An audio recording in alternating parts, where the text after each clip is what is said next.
आज नर्मदा घाटी के निर्माण से किसान, मजदूर, मछुआरे, पशुपालकों के सैकड़ों प्रतिनिधि ट्रैक्टरों की रैली में और अन्य वाहन जोड़कर बड़वानी से निकल चुके हैं। बड़वानी, अचड़, मिंडवारा, दवाना, ठीकरी तक सभाएं करते हुए कल धार जिले में गांव-गांव तक पहुंचने वाले हैं। इस वाहन रैली का मकसद है केंद्र की मोदी सरकार ने घोषित किए 3 किसान विरोधी कानूनों का विरोध करना, साथ ही किसानों के लिए बिजली महंगी करते हुए सब्सिडी खत्म करने वाले बिजली बिल का भी विरोध करते हैं।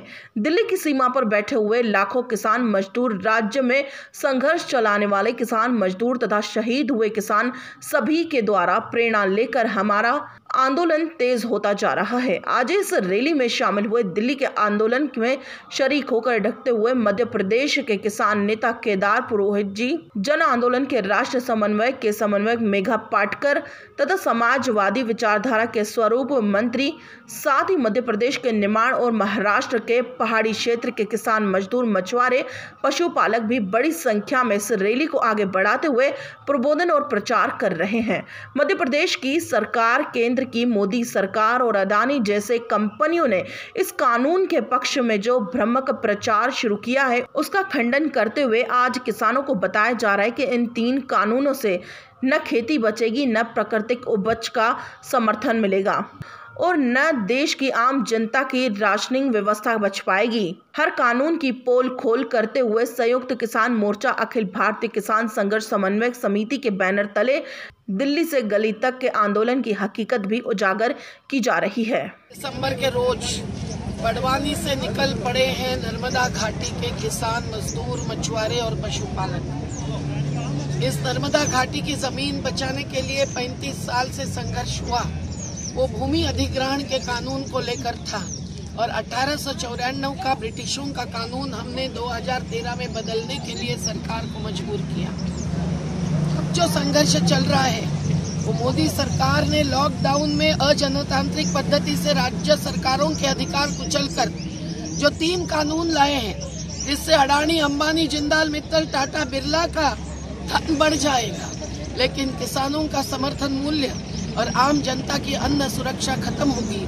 कॉर्पोरेटीकरण घुसने के बाद जैसे शिक्षा में मध्य प्रदेश के ही 5600 स्कूलें बंद हो गई, वंचित हो गए गरीबों के बच्चे। 51 कॉलेज बंद कर रहे हैं, वंचित होंगे गरीबों के युवा। वैसे ही किसान अपनी खेती खो देने की पूरी संभावना है और उनको कोर्ट में जाना भी पड़ा और जाना कानून में मना है, लेकिन अगर संशोधन में किया तो भी न्याय मिलने की संभावना कम होगी। अडानी कंपनी की रोज की कमाई है 384 करोड़ और अंबानी, मुकेश की कमाई है रोज की 1085 करोड़। इतना रुपया तो दिन भर 8 घंटे काम करने के बावजूद मजदूर को भी नहीं मिलता है। तो ऐसी स्थिति में इन्हीं कंपनियों का बहिष्कार करना चाहिए। इन कंपनियों को खेती में घुसने नहीं देना चाहिए और जिम की सिम अगर किसी के पास हो तो उसको बदल देना चाहिए। फॉर्च्यून जैसे कंपनी के प्रोडक्ट्स पर बहिष्कार करना चाहिए और बोतलिंग वाटर का करके जो पानी पिलाते हैं वो भी 55 पैसे लीटर से पानी खरीदते हैं और 18 और 20 रुपया में बेचते हैं, लेकिन किसान को 1 रुपया लागत का 1.5 रुपया दाम देने का कानून आज तक मोदी सरकार पारित नहीं कर रही है। तो ये रैली अब आगे बढ़ेगी।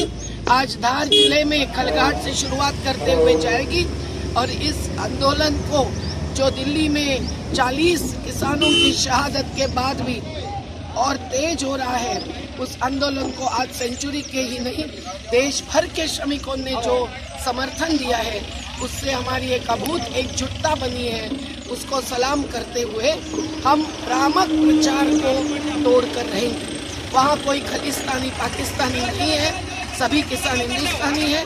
लंगर सेवा किसानों के अपने दम पर चल रही है और महीनों तक बैठे रहने की और मंजिल तक पहुँचने की उनकी ख्वाहिश और संकल्प है। नेशन टुडे 24 के लिए ठीकरी से सुरेंद्र जमरे की रिपोर्ट।